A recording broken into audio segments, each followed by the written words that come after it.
Hey, guys, it is Alison. I am the host of your show, Alison Answers Mission Awake. I cannot wait to sit down with you today and go over how we are going to crush the mediocrity in your life that has been plaguing our society since the beginning of time. I cannot wait to have a real deal conversation that includes intelligence, fun, excitement, and real actionable steps to make a real difference in the life that you're living now and making it into something you can be damn proud of and excited to live. Sit down, put on your damn seatbelt, and get ready for the ride of your life.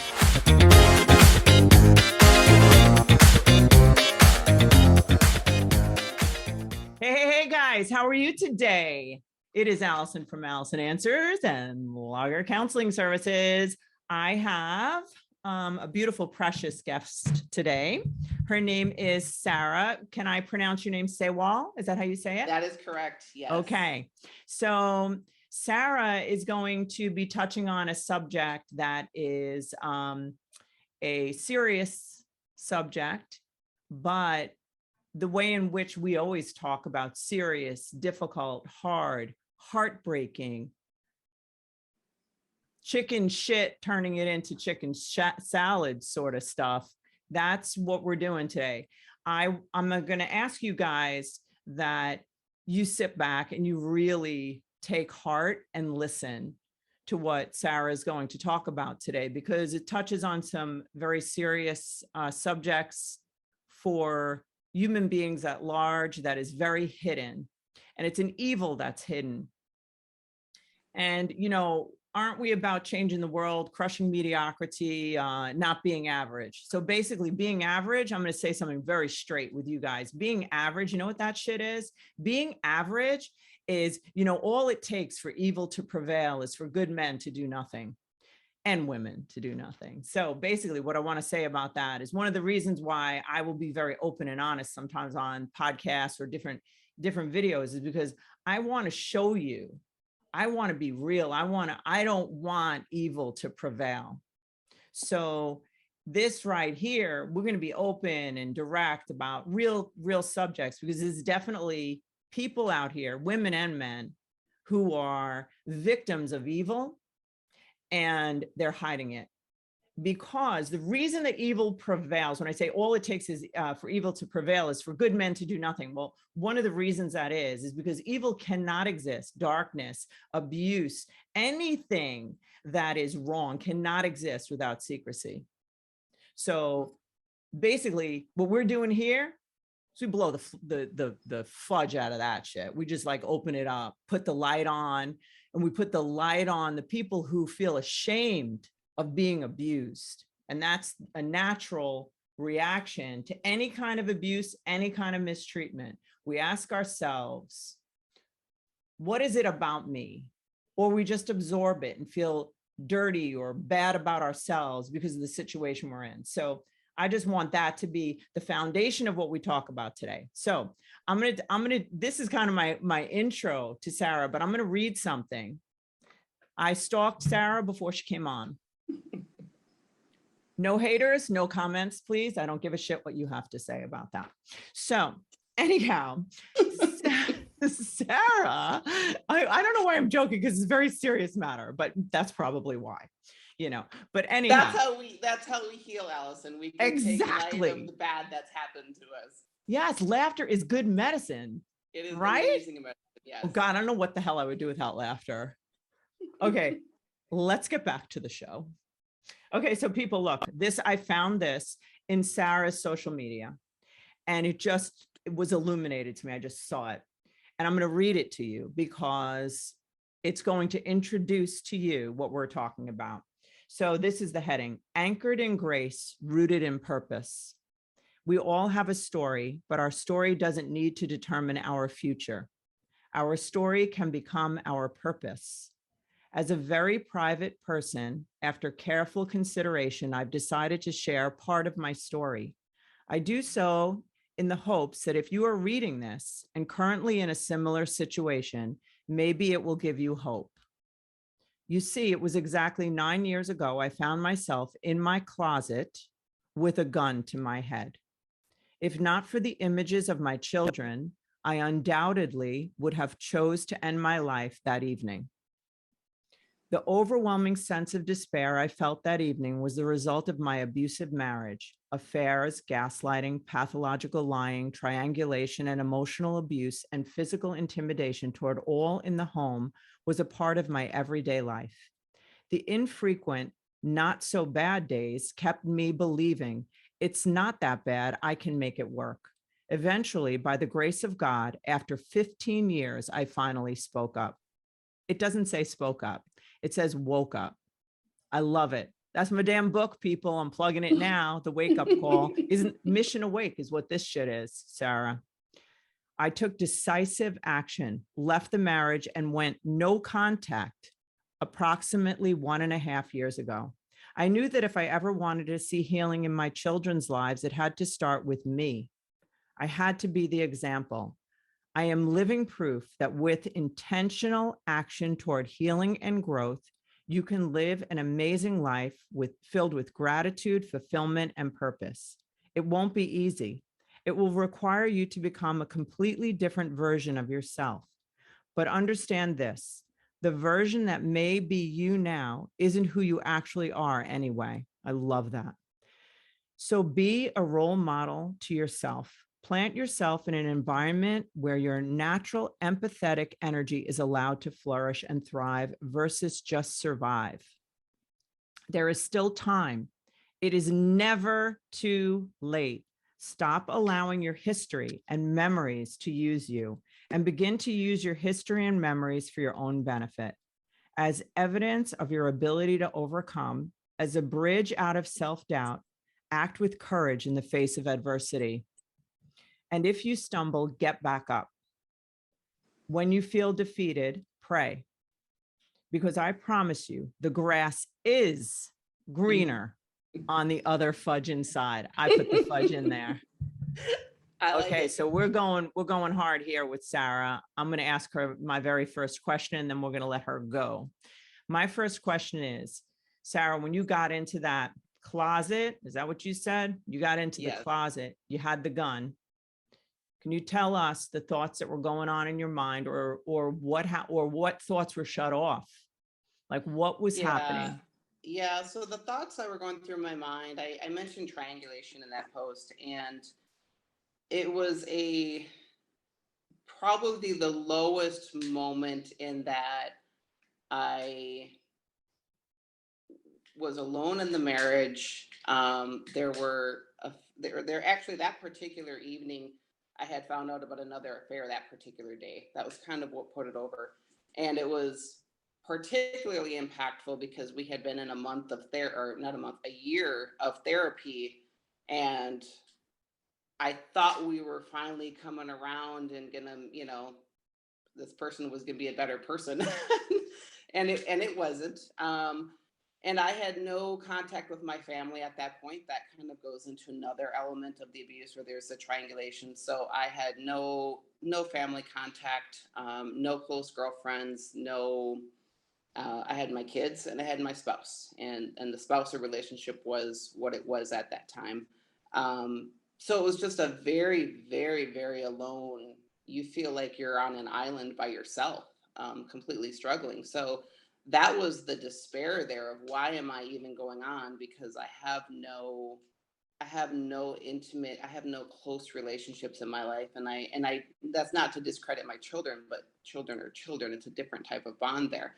So that was the despair I felt, keeping me from doing anything. Is I have 3 kids. One of them is biologically mine. 2 are my stepdaughters, but I hate the word step because they're still my daughters to this day. But I knew in the case of my son specifically, he would be raised, with what, aunts and uncles or grandparents. I don't know what that would have looked like. So that image is what prevailed in keeping me from doing anything. And I will put a plug in here a little bit too. I do credit there's the suicide hotlines. I did call a suicide hotline, and that was kind of also what brought me off the ledge. They sent out 2 caseworkers that evening. So that was another key in that too. But you only get so many character limits on Instagram, so I couldn't couldn't put all those details. Um, Could you just tell us, so you at that moment, you made that phone call? I had been in there contemplating it for a good, it felt like an eternity. I guess I would guesstimate a half hour, but I don't know how long it actually was. And I remember probably at my lowest point, where I had the images of my son flashing through my head, and I knew I couldn't do that, but I didn't really know how to bring myself off that ledge. I did call it a suicide hotline. They were amazing. Someone immediately, answered the phone, and the compassionate voice on the other side was something I needed at that time. And I think the part that really surprised me is within minutes, it was very quick. They had two caseworkers, volunteer caseworkers out at the house, and met with me personally in my home. So that was definitely a very key part of not doing that as well. I just want to, we're going to go on because this is not like the primary subject, but I want to illuminate that moment that you're just describing, because as you all know, my husband died by suicide. And, I have learned just from my profession and just life that those moments of utter, complete despair, and as Kayla Steckline refers to in her book, it's fear gone wild. And there can be something that happens to our mind that is not even the person.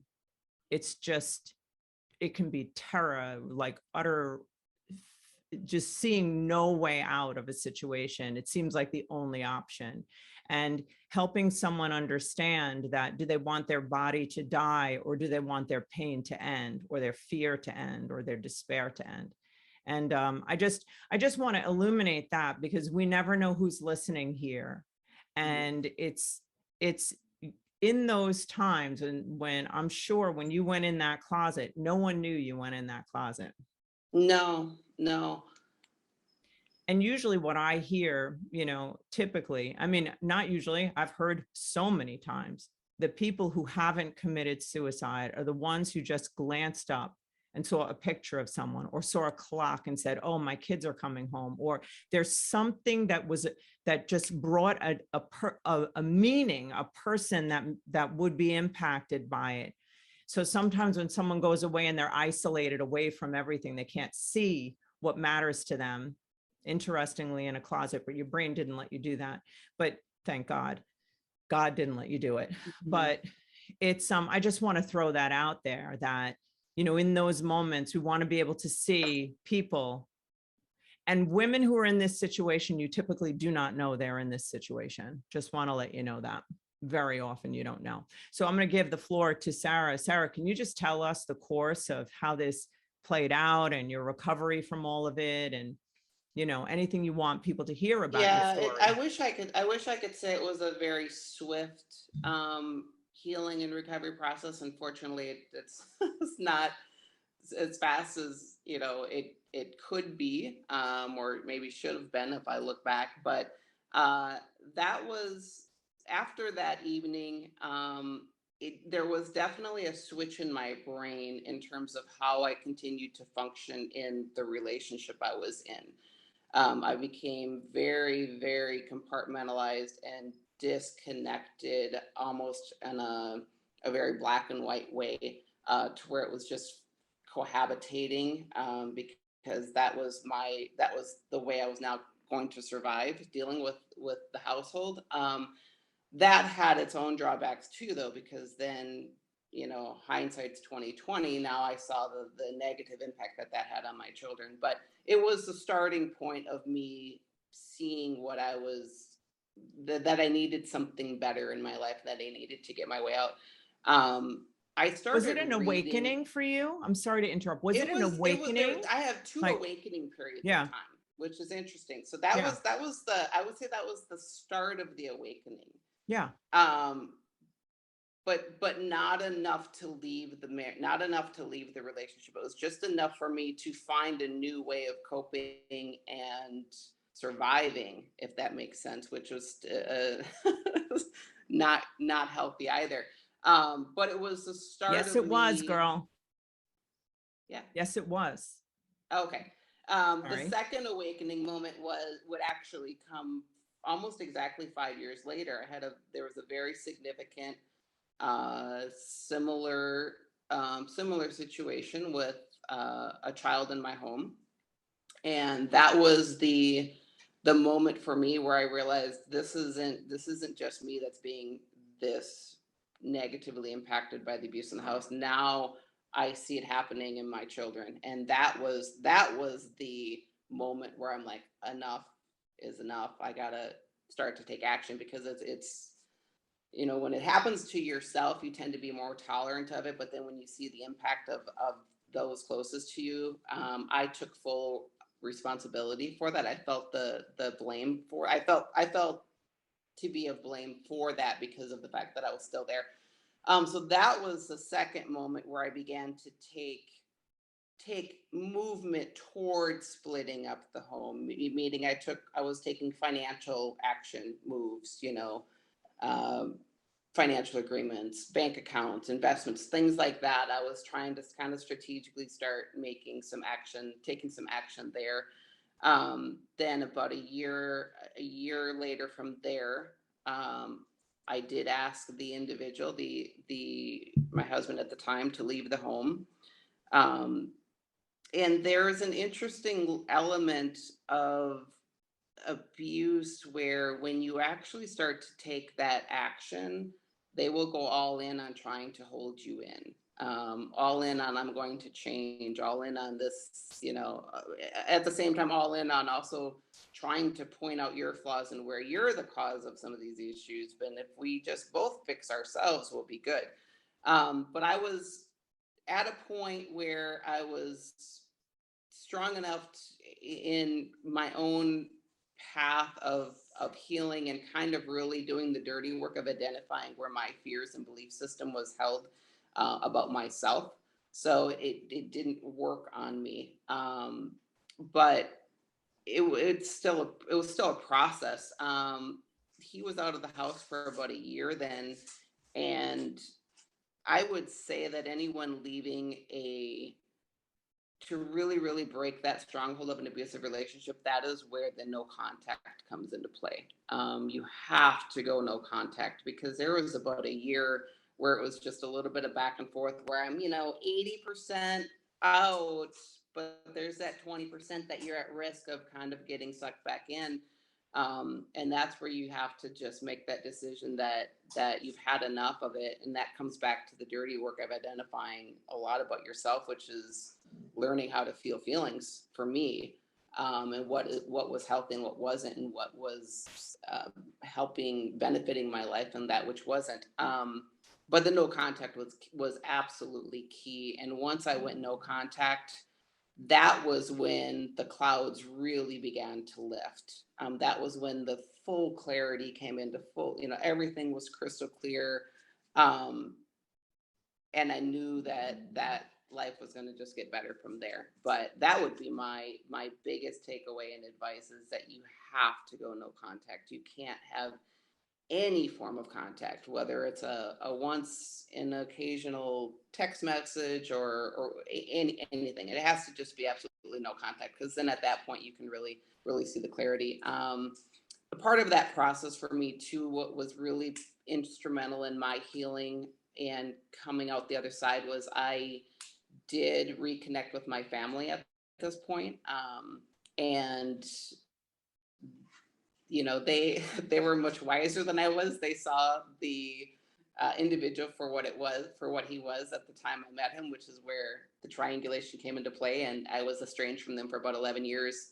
So they were instrumental in that healing. And I think people that are in abusive situations, and I've seen this a little bit since then with people close to me, is they cut off those closest to them. And this can be female friendships, any friendship or familiar relationship that kind of can shine light on that abuser. They You cut them off because you feel like, well, I have to put my marriage first. That's what I'm doing. I'm a strong, I'm a good wife. I feel like you want to support and stand by your marriage, so you cut off all these other relationships, not realizing that that's part of the abuse. And that was, I had to overcome that and really start to reconnect with people, and go outside of that. In the case of the family, it wasn't outside of my comfort zone, but really trying to connect with other people was outside of the comfort zone. But I knew that was another part of a key part of seeking clarity and moving beyond that abuser being your only point of contact. I'll tell you, there's so many points that you're bringing up that I'm sure throughout your healing. I'm just gonna, illuminate them. Like, one of the things we say here when we're working with, people in general who are in a relationship, anything toxic, or with someone who's a narcissist, or, and there's varying degrees of that, but the concept of, they do not get into relationships, they take hostages. And there is literally the same thing as Stockholm syndrome, so in order to survive, and there's a few elements of that I just want to address. Is the other part is the issue of what I was describing before, is that people absorb the shame of someone else's abuse. It doesn't matter if it's a child or an adult, it doesn't matter. And it's a systematic brainwashing, pretty much. And you mentioned that off camera. I'll have you talk about it. But the thing that I want to say to anyone who's listening is that, and I love what you said, and that's why I said that you were great in what you did, and that you did exactly what you needed to do, because awareness is the first step towards change. And it's in anyone who's listening, who's like become enlightened, or you've seen that there's something wrong. That is the beginning. Truth is a pathway to all freedom. So the minute that happens, the change has already begun. It's just going to take step by step, just like what Sarah did, to eventually get to the point where she's set free from the captor, really. So you were saying that off camera. Do you want to say do you remember what you were saying about that? Which part of it? Because I am thinking about the part where I was talking about having what image I had outside the home versus in the home. Which part You could bring that up. Let's do that one. Yeah. So,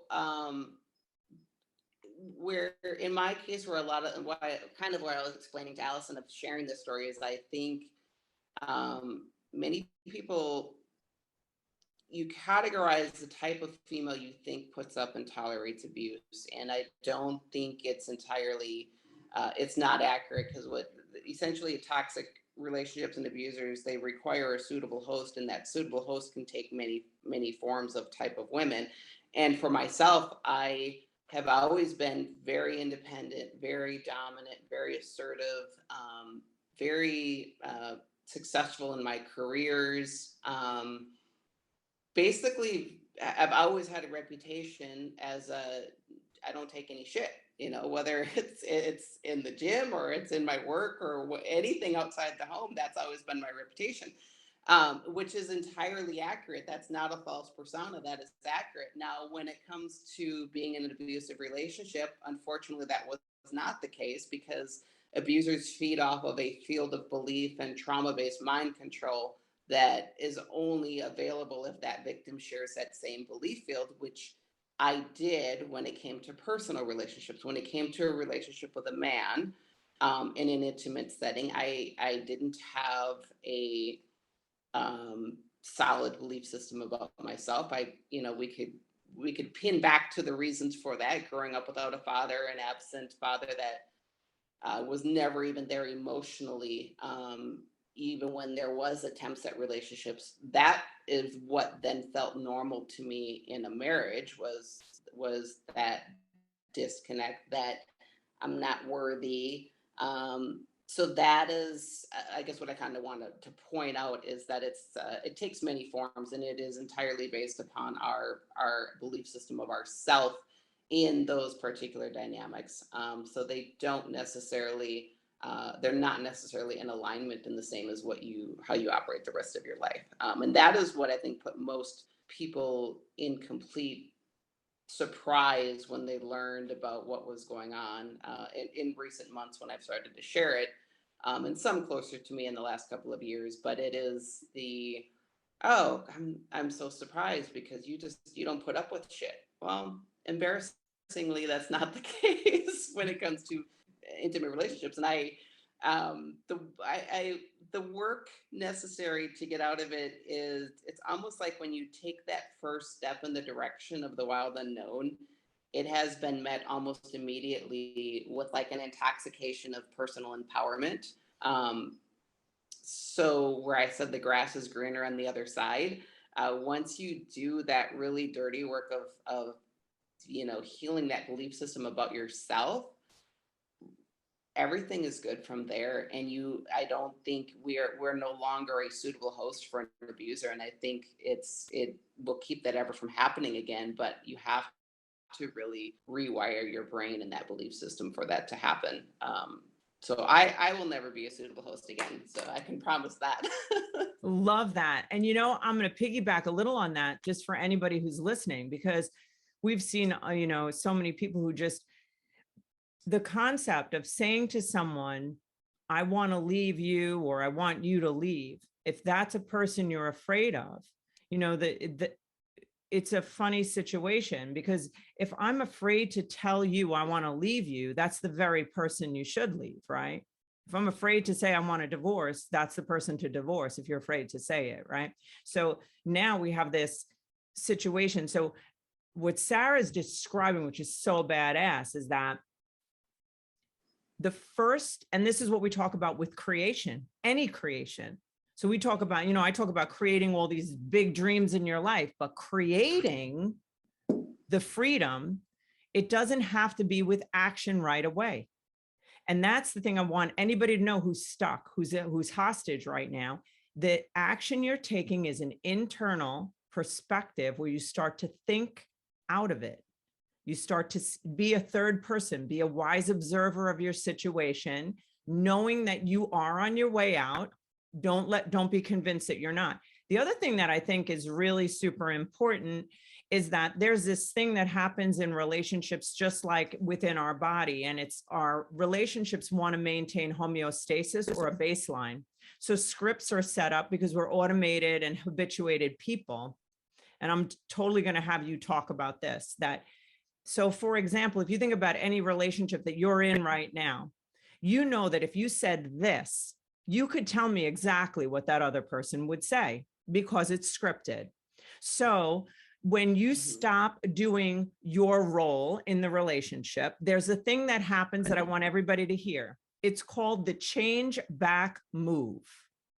In the change back move, and it could be unconscious, and most of the times it is, the change back move is the attempt of the other human in the scripted relationship to bring you back to homeostasis, which in this case would be a hostage, abusive situation where you are the host for a parasite, basically. So now what we're doing is, you have to know when it gets heightened, and I'm not talking about being in danger. When it gets heightened, that's a good sign. That means that you're breaking free. It doesn't mean that it's worse, but I'm not saying don't put yourself in a bad, dangerous situation because of that. I don't mean that. Okay. So I just want to throw that out there. The other thing is, a lot of times, like this sense that you were talking about being a person, you're this badass, which you are. She has a company, by the way, we're going to talk about, because she makes the best thing ever. So I know it's insensitive to go there now, but it is very cool. It's an elite lunch bag. She has a whole company for it, but we'll do that. I don't know the girls, but we'll do that. Okay. So back to this is that the thing about this is that most statistics show that a lot of abusive relationships are with women who are very high powered, they could be beautiful, intelligent, well accomplished. And one of the things that happens is that the person in that relationship, the abuser, is able to tap into the child in that woman, the more vulnerable part, which he's able to love and hate. So it's a captivity, just like even a child who's sexually abused. Very often it's a loving relationship that's seduced into a distorted relationship. So it's the similar dynamic, right? Makes sense to you, Yeah, Sarah? yeah, absolutely. So do you want to speak on that? I know I just want anyone who's in this to hear it. We want this to go to, as we are committed that we want to save 1 million women from this bullshit. So anybody who's listening, I'm asking you to take this and share it with anybody, even if you just like, oh, I don't know, that relationship's a little questionable. I'm just going to share this podcast. All right. I want you to do that. Okay. Not because I don't make any money off of this shit. So don't worry about it. I'm not trying to do anything great with it. Just save women. Okay. Sarah, what do you think on this? On the topic of the strong women tending to be the ones Just in anything that resonates with you. Tell us more about your story and your freedom, because you have so many good things to say. Yeah. So you know what? I'm going to ask you a question instead. I have an idea. Look, Sarah, let's say you knew you're in a bad place. Okay. You knew you didn't belong with this dude, right? But you knew you couldn't get out of it for many reasons. Can you tell us the way in which he could keep you in, and the fears that you had of leaving?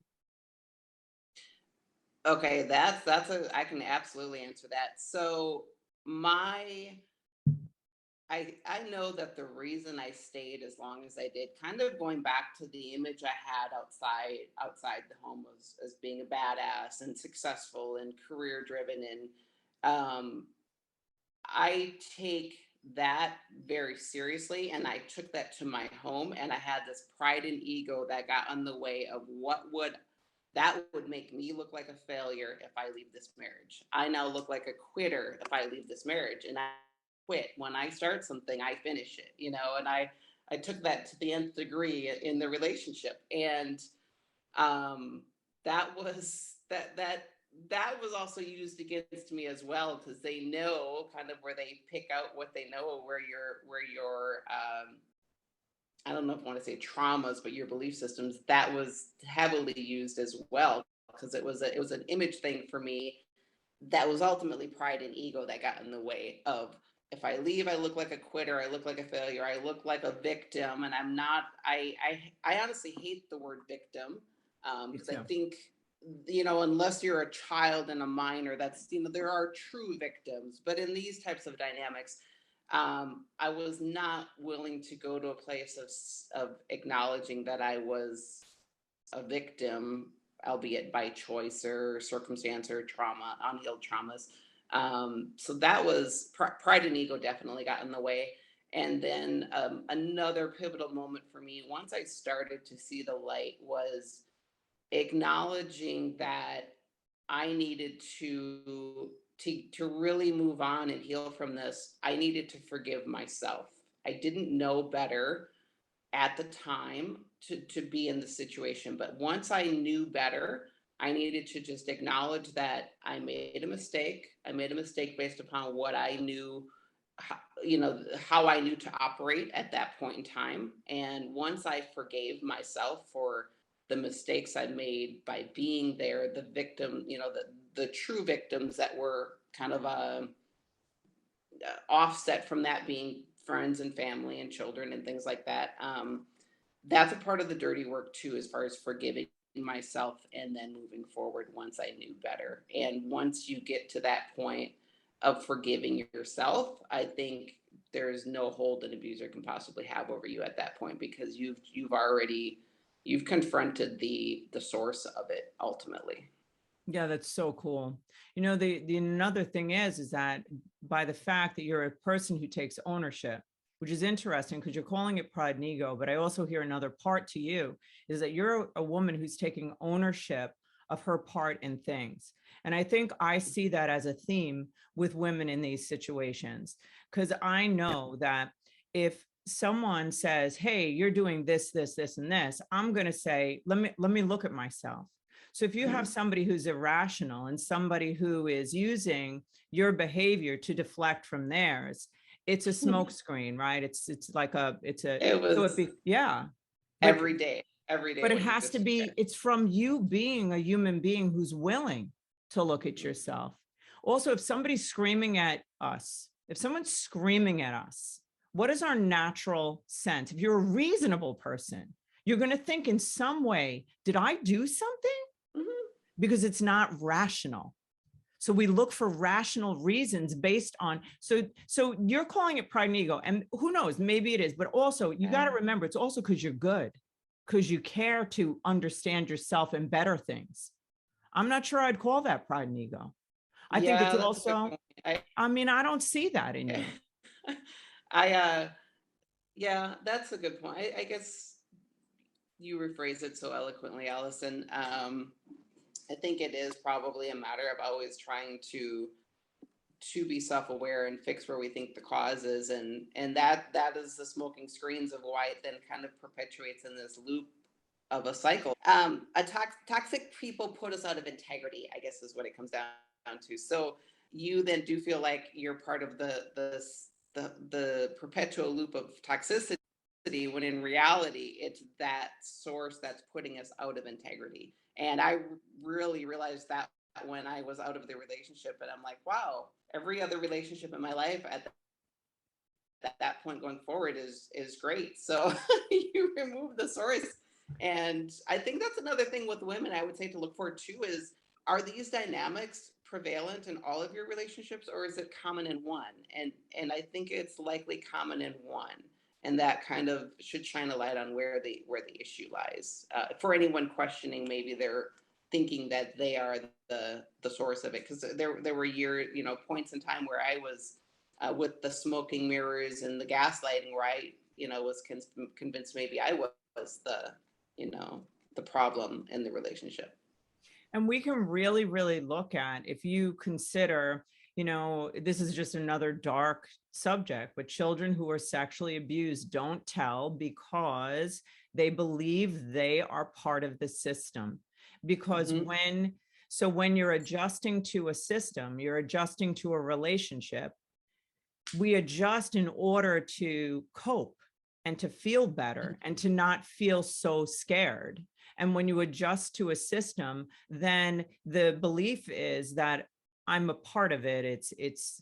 And if you think about a human being, as your husband is communicating with you, one of the things that we find with drugs and alcohol, or anybody who is in denial about themselves, which a narcissist always is in general, because they don't see their part in it. So now if you take a person who has that, right? With somebody who's an addict or an alcoholic or any kind of addiction, the only way for the addiction to continue, or the evil or anything to continue, is for it to be not seen. So that basically what a narcissist would have to do in order to not be seen for what they're doing, they have to find the next logical solution, which is their closest person that they've isolated. So now the way to keep them clean and good is to make you bad. It's the only way it can thrive. Right. And I So would yeah. that brings up that what you just said there kind of brings up a something that came to memory here, where you said that they will actually outwardly do that, as far as giving themselves the image of being good and that other person the image of being bad. And that was, I used the word triangulation in the terms of that post that I had mentioned that you read, but um, this person did a very good job at creating the reputation for himself as being a man of God, a family man, a career driven man that was very empathetic toward helping people in the health and wellness industry. So people who are not, you know, don't see behind the curtain would have this image that this is a very amazing man. And then you have me, who's probably pissed off more than not because I'm miserable, come across as a very cold woman.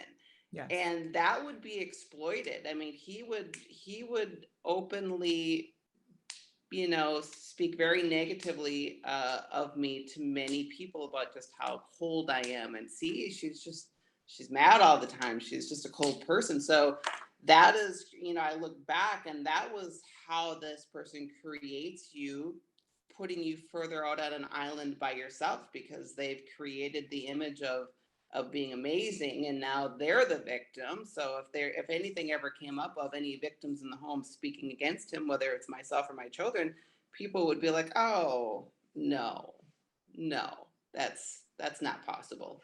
So I have seen that as a theme with narcissists, that they are 10 out of 10 times, people would never guess that what they are. Because they do a very, very good job at putting on a different image in public than what is in private. I got to tell you right there, what you just said, we're just blowing the doors off of some shit here, girl, because right here, like, I have seen this a lot. And, one of the primary things I did like years ago is I was a Christian counselor, right? So basically a lot of the people would come in, and, I'm a woman of faith. So I believe in God. So I'm not speaking in any way negatively about God or the church or anything, but there's a lot of stuff that's hidden in the church just because it can be hidden. So, I have seen over and over and over again, men. Okay. I don't know. It has been men. I'm sorry, but maybe there's women on it too, but I'm not, whatever. It doesn't matter. But basically the things that I have seen is the exact same thing. Man of God, helping everyone, volunteering, woman, quiet, looks kind of bitchy. I actually had somebody in a therapeutic situation for years where this dude tried to convince me that his wife was mentally ill. And I just kept looking. I'd listen to him. I could feel the feeling in the room. I felt that fucker. Am I allowed? I'm not allowed to say that here. Whatever. Who cares? I felt it. And you know what? Yeah, go. What were you going to say, love? I think I'm a woman of faith too, but I will tell you that I had to come back around to it in my healing process. I was very turned off at the idea of faith and God and anything outside of myself during this period of the marriage, because I had seen this person just so expertly pretending to be something they weren't, and people just falling all over it as being this great Christian. So I went to the other of just being turned off of like, wow, if this is what Christianity looks like, if this is what being a man of God looks like, if this is what people think being a man of God looks like, then I don't want anything to do with that. Fortunately, going back to my roots and having been raised in a faith-based family, I was able to come back to that. But I've come back to it in I don't want to use the word new agey sense, but definitely not in the sense of a church, a body of a brick and mortar church or a religious or a certain term to it. It is a very personal one-on-one relationship with God that I've come to it that has been game changer for me and very empowering. But I think that from my experience that abusers, I don't know that they even understand the concept of being a person of God or a Christian is. I think it is a very easy veil to use to gain trust and notoriety as far as being a good person. And I think it's one of those little tools out of their chest that they just kind of use to give that image, because it certainly was not followed outside the walls of our home. I'll tell you something just from what you said. I just want to say I resonate with you because that's exactly, for me, it was the same exact thing. Because when you're going to look for God and the reflection back as humans and the distortions, and a lot of women, I just want to say, if there's any women here, because I know that there's, I do have a lot of Christian followers too. If there's any women here who are like in a situation very often, not all the time, obviously. I mean, there's unbelievable churches. Like I love my church, whatever, but there are places where it's like, you know, women are told to submit, you know, to this great guy, you know, there's something wrong with them. And so this abuse and this manipulation and that homeostasis I'm describing goes into this larger system where the woman is now, maybe not intentionally, but religiously abused. And it makes sense that you would not want to be a part of a system that's going to do that, that's not going to hear you or see you. I would piggyback on that too. Yeah. One of the problems you have with that comes into play with that too is for the 15 years that I was there, I would say very regularly for at least 10 of those years, or on and off for 10 of the years, we were in counseling of some shape or form or another. And usually it was a Christian-based counseling service, because that was what was requested. You know, that's he's a man of God. We got to go to a Christian counselor. And I, you know, but the problem you have there now is, again, this person gives the image of being a man of God. So this Christian counselor now thinks that they're dealing with the abusers being this Christian trying to bring his wife to faith. And I'm, of course, very jaded because I'm like, I never bought it, girl. I never bought it. I just want you to know. I never bought that shit. Never once. So I don't let any counselor here buy that. Yes, I come across as the ungodly, unforgiving. I need to just give this person another chance. And they come across as a very faith-driven person. So that dynamic with a Christian-based counselor works against the person that is actually the you know, I hate the term victim, but the victim in the scenario. So I would say if you're in a marriage with similar situation, seek out a counselor that specializes in narcissistic abuse. And I think they are few and far between, but they are out there.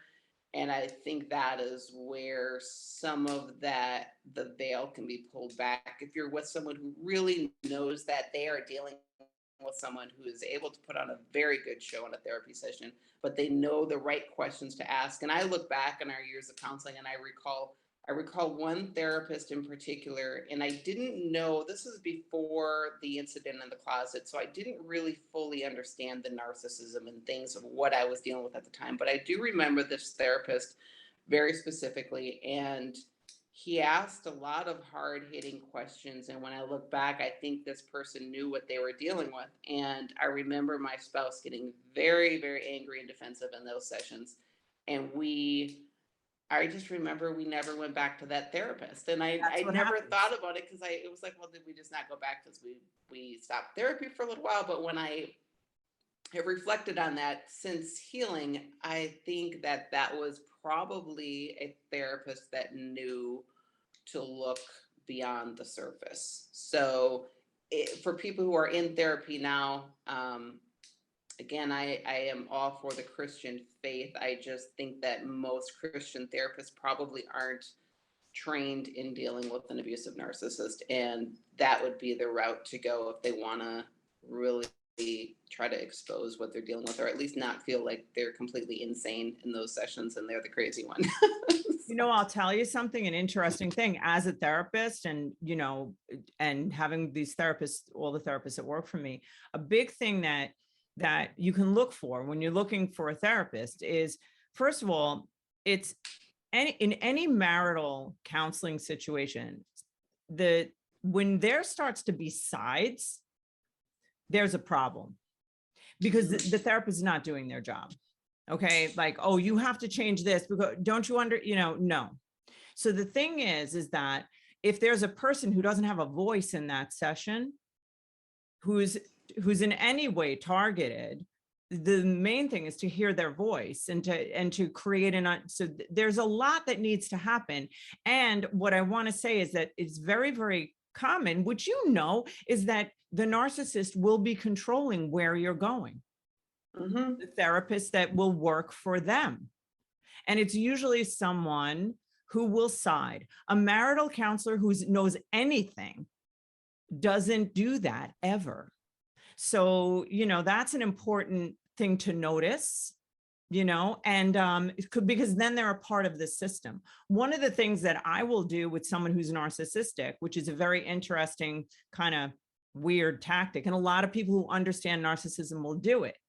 They will give that narcissist a voice and hear them in a way that seems that you really get, yeah, that must be really super hard for you. What is that like for you? And then it strokes them and it keeps them there. I'm sorry, it's true. Then you go to the other person. No, it's absolutely true. What? And there's a way to then now we're giving the other person a voice, but you don't want to ostracize the narcissist. So you need somebody who really knows how to do that. Mm-hmm. But you know who really needs to know how to do it? You have to know the truth that if you're in a situation, even if, this is the biggest one here, Sarah, this shit, listen to this. No matter in any marriage, any relationship, you're definitely going to be wrong. Even if you're with a narcissist. So like I would ask myself the question, because a long time ago, not my husband who, previously died, but a long time ago, I was in relationships like that I was a total hostage. I was with a narcissist of like crazy shit. But anyhow, one of the things that you want that can help you get out is your acceptance of saying like, okay, so even if all the things he's saying is true, should this still be happening? Like, even if, like, what's like, let's say you did the worst thing ever in the whole entire world. Let's say you totally cheated on your husband. Like, let's just go there. So should you then be abused in a captive prisoner? I mean, yeah, you're wrong, but like, and I'm not minimizing that, but yeah. Does that mean that you should be a tortured soul for the rest of your life? Like, so you have to ask the question. So it's like, oh, so it's my fault. So no one else's behavior is our fault, no matter what we do. And I'm not encouraging you to cheat, by the way. So Sarah, tell us what you're feeling about all of this conversation. What's happening inside of you? Yeah. I would, going back to the our fault thing, I was held responsible for things I had done prior to even being with this man that were used in my face regularly throughout the marriage, as far as as though to point out to me the type of person I was the bad person because I did X, Y, and Z, even though those things were something I voluntarily shared before the relationship. So that was a common theme that I experienced, and then of course, if you do anything bad in the relationship that's out of integrity, then that just gets compounded on top of things that you did before the relationship. And then before you just, again, going back to that belief system, now this belief field is that, you are wrong. You are the bad spouse. You are the one that is, the one that is behaving poorly, even if it never occurred in the relationship with this person. But let's check this out. You hear the difference? See what we're talking about, therapy, right? So I am the one who's wrong. So then what that means is, of course, we're all wrong. So, but my point is, when I'm saying that, is it right or wrong? And one is wrong and one isn't. It's this polarized situation. That's a narcissistic situation. I'm going to make you all bad. And it worked for me for years, to where early on, so the amount of affairs that occurred in this marriage were, gosh, the ones I'm aware of are in the dozens, and you know that you never know about all of them. So who knows what the number really is. But I would say that early on, the first half a dozen that I was aware of, I really did think I was the fault for this. I wasn't a good enough wife. I wasn't good enough in this way. It was, I looked at myself on all of them and where I needed to be better, and thought that if I was better, or if I was, did this better, or I hadn't done this in my past that was used against me, or whatever that crazy story I told myself was, that they told me to believe, I should say, that I believed. That was, I think, that kind of perpetuated it too, in putting up with it, because I thought I wasn't good enough, and that was what was causing it. And if I was just better, I could fix this marriage and I could fix this relationship, because I needed to be better. So there's a lot of that goes with that in that area.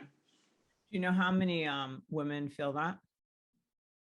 Oh, what's interesting is before it had happened to me, I was one of those women that was like, oh, if you cheat once, you're out the door. Couldn't believe they believe that until you're there and you have that mind control and you're like, wow.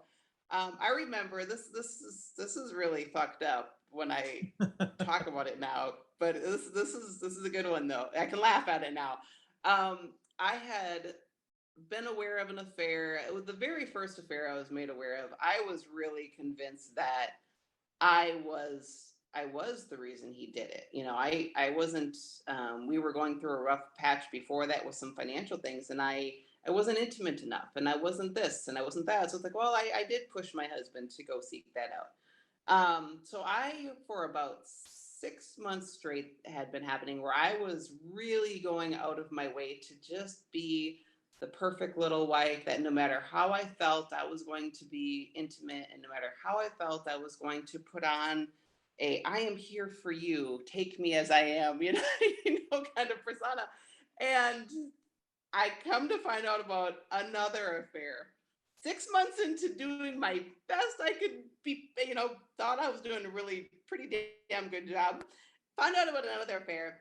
And I remember I was upset because I said, I've been doing everything you asked me to do and I didn't know that this entire time you were involved in another affair, the entire time I was being, the perfect wife.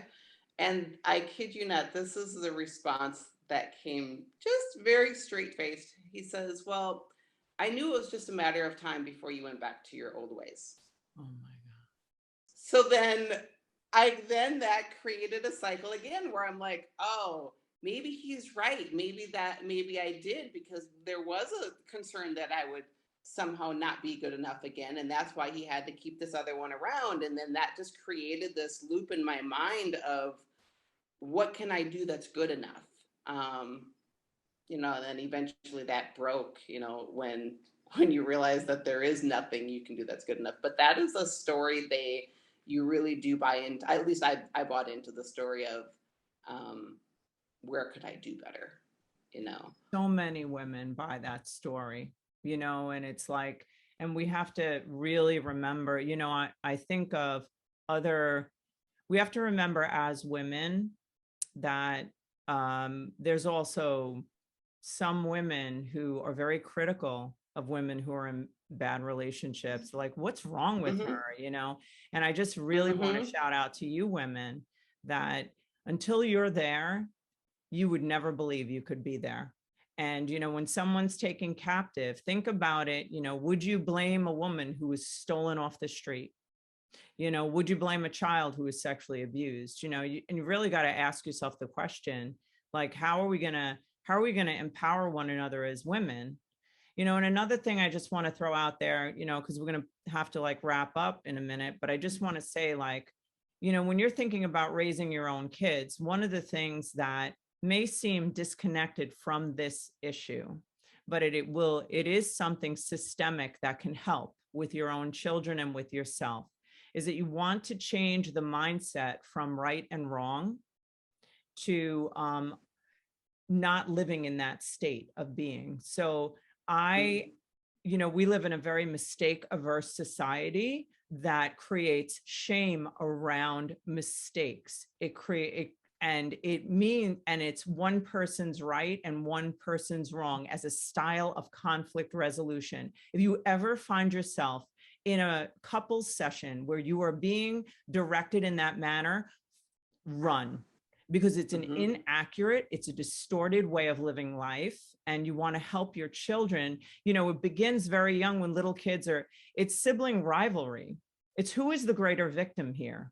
So when you're dealing with a narcissist, who's a bigger victim? So it's like sibling rivalry is competing for that victim role. So we want to teach our children that there isn't a right and a wrong. Let's create an understanding between us. And of course we're going to be wrong. Of course we're going to make mistakes. That's just normal living, nothing to be ashamed of. And that's a very big part of early on, protecting your kids from this later on, right? Get me? Got me? Mhm. Yeah. So let me ask you, Sarah, are there other things, like, are things on your mind that you really feel like you want to say before we wrap up? Like, what, something that comes to you or that's important to you? Yeah, I I think if you have children and you are staying in the relationship because you think you're somehow benefiting your children, I promise you, you are not. I think that was the biggest thing I had to forgive myself for, was the damage that was caused to my children, where I thought I was doing them a favor by keeping the quote unquote home intact, keeping the father figure, albeit how shitty he was. To me, it was still, this is the father. You got to keep him in the home. You got to keep this home intact. I thought I was doing them a favor, and I did more damage than good in staying there. And I think that is, a lot of women think they need to stay there because of the kids. And what is a divorce going to look like? What is two homes and all of this stuff going to look like? And um, you will be better off taking your kids and going to live in a trailer park out, whatever that looks like, if it meant the standard of living reduction, I should say. But you're at least in a healthy environment. uh, Take the healthy environment, even if it's a reduction in quality of life from a materialistic standpoint, all day over whatever you think you're giving up, because the healing for my children didn't begin until I actually went no contact. Once they realized that I was truly all in on this split, is when the healing began. And I would also add to that while I was always their primary caregiver and very involved with them, there was not the close bond that there is now. And that is the result of, unfortunately, and this is hard pill to swallow, it was for me for the longest time, but they don't trust you if they see that you're putting up with abuse. And if they don't trust you, they don't respect you, and they're not going to share anything with you. So you're likely not even understanding the true effects that this is having on your kids, because they're not telling you. You're just seeing the facade that they're putting up, which is the same facade you're putting up to the public. So understand that your kids are probably putting up a facade. If you think they're okay, they're more than likely not. Yep. And they know more than you Because think they the know. stuff that my kids have shared with me once I went no contact, not even while I was separated, it was once I went full no contact and they knew I was truly not going back to that situation. The stories just started coming out. And that's when I realized that I did nobody any favors by staying there. They're not going to tell you, and they're not going to tell you because they don't trust you, and they don't I think I'm trust you losing you. because you're there. So if you want a longer bond, I hate to say that you don't have one with them, but it's sadly there is a limit to what you can have with your children in a bond when you're in an abusive relationship, because you're also not all there mentally to be able to really fully bond with them. Um, yeah, so that would be my, if for no, if you people struggle to do it to save themselves, I would say think about your children if you have children, because what will come to light once you leave and go no contact, is very eye opening, and you can't ever get to that level while you're still in that situation. So put the kids first. Yeah, I just agree so much. And it's, whenever a family or different members are in survival mode, often we don't know we're in it, and kids don't know Hmm. they're in it.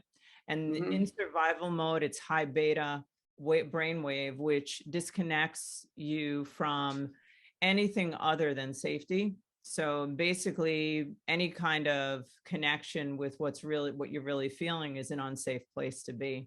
So it would be very natural for no one to really be able to be free enough to talk, right? To share. Yeah, and in my home, you explained it much more technical there with the what you just said, but I had three kids that all were very different from each other, but one in particular is a high performing athlete. And um, once the marriage ended, she took a step away from her sport, and I was very surprised by it. But it came out was like that was really what it came down to, is that was her form of functioning and dealing with the toxicity when as a child, was to be a high performing athlete.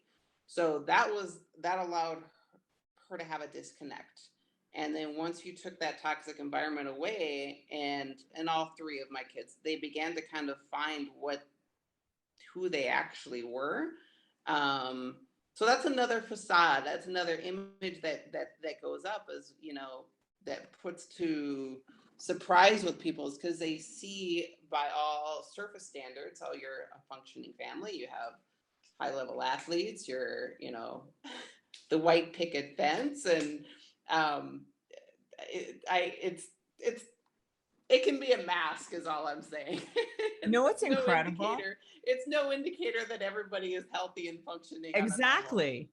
It's just incredible about that too, is that one of the things that a family members have to do in a system that has a narcissist or somebody who has like a major thing, is that they have to, they don't know it, it's unconscious, but they have to help to create the smoke screen. So if a narcissist needs a very, very high performing wife, high performing child, because basically it's the illusion that he's great in creating this situation and having a great family. So the identities are formed to serve the narcissist.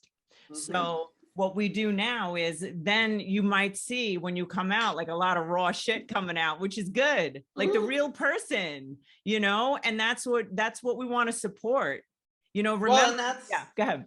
That's where the raw shit is, where the bond with the children has gotten stronger, because we are all becoming who we wanted to be the whole time, because there's not this facade to put up. And I will tell you, it is very damning when you pull that curtain down to a narcissist. It puts them in a tailspin. When they no longer have the facade of the family and the high earning wife and the children that were performing, and you pull all that away, it's karma. We'll just say that it is very, a state of karma that occurs to the narcissist, and they will always seek out new victims, which they certainly do. But the older a person gets, the harder that becomes to keep that facade up. Yeah. It's really, you're calling it karma, and it's truth, which is so cool. It's just truth. You allowed the truth to be there, so good. I'm so proud. Yeah. Like, I hate saying I'm proud of you, because that sounds, I don't know, when I hear that, I feel like it's condescending a little bit. Like, I'm proud of you. Like, I don't mean it like a mother, like, I'm proud of you, but I'm honored by you, is what I mean. I'm honored to know you. I think that, I don't think it's a coincidence that, you had to go through that struggle, and you're the type of woman that you are. And I want to also talk about your company. So like that, you're the type of woman that you are, because now you're the type of woman who will be able to help other women. Once you own land, you own the land, like, you're no longer going to be abused. You can go into that land with other women. You get them. And when we get someone, that's the way out. It alleviates shame immediately when you are able to tell someone. I'm gonna say one more thing. Shoot, we're going so long, but there's one more thing I want to say. So listen, I think their thing. You can put shame in a petri dish, and you put it in a petri dish in the dark with judgment, right? So you take a woman who's being abused, and then you have other women at the bus stop, like, oh, I don't know why she doesn't get out of that shit. Like, I don't know, I wouldn't put up with that, whatever. You put that woman in there, and then with judgment, or their own personal judgment. What's wrong with me? What's wrong with me? Shame grows in the dark and with judgment. You put shame in a petri dish with light, So you tell the truth with someone who's earned the right to hear it, someone who's not going to judge you, someone who's going to just hold space for you, which now you can do with other women, obviously. So now here, that they've measured it, that it reduces shame by 80%, just to be able to tell the truth in the context of love. And that's where that is where we gain freedom. So now we got to talk about your badass company. So, okay. So say the name of it, please. We'll want a lot of support for this one. Yes. It's Contivo. I say it right? Yes. Contivo. Q. That is correct. O. Go ahead, you say. Contivo. Contivo. I said it wrong. Contivo. And tell us about it. Yeah, so I design, manufacture, and market a line of extra large lunch bags for extraordinary women is kind of our tagline. I had found in the lunch bag market, there were lunch bags that were entirely too small for me to pack everything I needed for the course of a day. And those that did exist that were larger were, bluntly put, ugly, and didn't match the rest of my style. So I created a large lunch bag that can accommodate a day's worth of food and snacks, but is also stylish to match, my attire for the day. And it has little pockets. Has little pockets on the side, right? Yeah, lots. Their style definitely more like a handbag. Pockets for the accessories, luggage straps, so that if you're traveling or in the city or commuting, things like that, much more functional than what is in the market. So but they're pretty too. So she has all these different very pretty straps that are like different prints that you could just buy put on them. So it does not look. They don't look like lunch bags for sure. And that was the goal, was to have it be a lunch bag, be insulated, but not look like a lunch bag, so that when you're carrying it, it just looks like a cool, funky purse. Yeah, and it looks designer. That's what I felt like when I was looking at them. Thank you. That's the intent behind them. Yeah, and they do look that way. So I just want to say, guys, I'd love for you guys to support Sarah in this.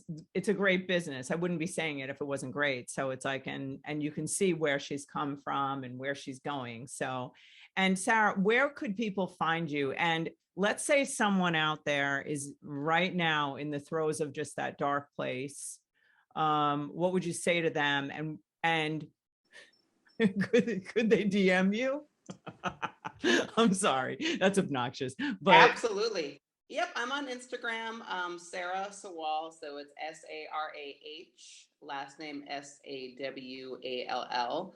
That is my Instagram handle. I'm on Facebook under the same name as well. I am a little bit more active on Instagram though. So if you did a DM that way, absolutely DM me. I am not opposed to talking to anybody in a similar situation if it helps them. My business is on Instagram and Facebook. Also a web domain under the same the business name, which is Contivo, Contevo.com, Contivo at Instagram, and Contivo at Facebook as well. Yeah, and we're going to have all of that in the session notes. So if you guys want, you can if you want to get a look at us and how beautiful we are, you can see us on YouTube. If you want. If you would rather not see our incredible beauty, you can just listen to us on any platform anywhere. But basically, what were you going to say? Something, love? No, I was just going to add, but absolutely, I would just add. I'm just reiterating what I said. Don't hesitate. I am an open book to anybody that wants to share their story or talk. I don't need to know you, and I can have a conversation with you as if we've known each other for 10 years. So if it helps somebody, please don't hesitate to reach out to me by any means. I love that. And I want to say something to those women as well. This is a very important thing. I don't want you to feel like we're going to push you to get out when you're not ready, because that's not going to happen, because the beginning is just the reaching out. We're not going to expose you. We're going to just give you the space to tell the truth. It takes two to tell the truth. And we're just here to help you to do that. Because once you tell the truth, it's the beginning. And if you can envision yourself free, you don't have to know how. It's not necessary to know how. Just start to imagine yourself free and start to create that in your mind, because then your brain, as a goal-driven machine, will find ways to do that. And it begins on the inside, and you would be very surprised how like chains fall away as our insides change. You can still be in a safe situation, but as your inner world changes, you will just start to notice your outer world and different things change. His power will be reduced when you are internally becoming more empowered and you don't even have to show it. So you perfectly state that, and that is, I'll add to that is, exactly. I understand that women are going to leave on their own time, because there was points, I mean, obviously it took me, 10 years to leave, or 7 years. It took like 7 years from the time I was in my closet to going no contact. That's a long time. That's half of that 15 years, but halfway through was that starting point. And it is on your own time. And that would be exactly with another female in situation. I would never come from a place of you just need to leave, because I know it's not that easy. But I do think it is helpful to have someone to share with, at least where you're not holding that shame by yourself. And as you said, Alison, we're not here to expose anybody. So it's like sharing it with a free therapist, we'll put it that way, exactly. who's been there. Yeah. And and because it does start internally, I think that is where the conversation can help. Talking to someone can help, because all of that healing and breaking away is entirely internal based. And the more they can start to do the dirty work and heal and talk about it, that puts them on that path to eventually breaking free and being on the other side. Yeah. And I'm just asking guys, like, please do not hold this back from any woman who might need it. This is not about promoting the podcast, really. Like, I mean, I really, honestly, we really want, we have a vision. We want to set free, like, wildfire, like really make a difference. So let's do it together. If you're not in the situation, just keep your eyes open, be ready to help someone. Thank you so much. Thank you so much, Sarah, for being on the show. I think you're just like an incredible woman. I know that we're fast friends forever now. All our RSA meetups will be like huddled in the corner, possibly. Yes. And anyhow, so yes. So it is an incredible honor to know you, and I just love getting to know you more. So thank you for being here. Thank you so much. All right, love.